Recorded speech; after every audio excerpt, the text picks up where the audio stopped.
ఇప్పుడే మా ఆడబిడ్డ చెప్తా ఉంది, ఆ రోజు చదువుకోవాలంటే ఆడపిల్లలు చదివించేవాళ్ళు కాదు తల్లిదండ్రులు. నేను ఎవ్రీడే సవాలుగా తీసుకొని చెప్పేవాడిని, మగపిల్లవాడైనా ఆడపిల్లైనా బాగా చదివించండి, మీకు ఇది ఒక పెద్ద ఆస్తి, వివక్షత చూపించద్దని ఎవ్రీడే చెప్పేవాడిని. చెప్పడం కాదు, నేను ఒక పాలసీ తీసుకొచ్చాను. కాలేజ్ సీట్లలో ఉద్యోగాల్లో 33% ఆడబిడ్డలకు రిజర్వేషన్లు పెట్టాను. మొత్తం అప్పుడు పెడితే చాలా మంది నన్ను అడిగారు, 33% పెట్టారు, ఇప్పుడు వాళ్ళు 60% వస్తారు, మెరిట్లో కూడా కొన్ని వస్తాయి, మీకు 40 వస్తాయి మగవాడు అంటే బ్యాక్లాగ్ ఉందిలే, అదన్నీ ఫిలప్ కావాలి, ఆ తర్వాత చూద్దాం మీ కథ అని చెప్పి చేశాను. అదే మాదిరిగా రాత్రుల్లో కూడా ఆడబిడ్డలు పని చేయగలుగుతారని నిరూపించి ఐటీ దీనికి 24/7 కింద పెట్టి ప్రత్యేకంగా సెక్యూరిటీ కూడా పెట్టి మీకు పని చేయించాం. ఇప్పుడు ఏ ఐటీ కంపెనీకి పోయినా నేను అప్పుడప్పుడు కంపేర్ చేస్తూ ఉంటాను, మీలో కూడా ఉంటారు. ఇప్పుడు మీరు చూస్తే అప్పుడప్పుడు నేను అడుగుతా ఉంటాను, భర్త భార్య ఇద్దరు ఐటీ ప్రొఫెషనల్స్ ఉంటారు, ఎవరికి ఆదాయం ఎక్కువ వస్తుందంటే ఆడవాళ్ళని మనం సరిగా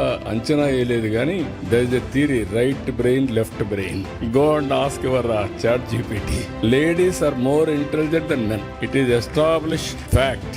మనం నమ్మినా నమ్మకపోయినా అది వాస్తవం.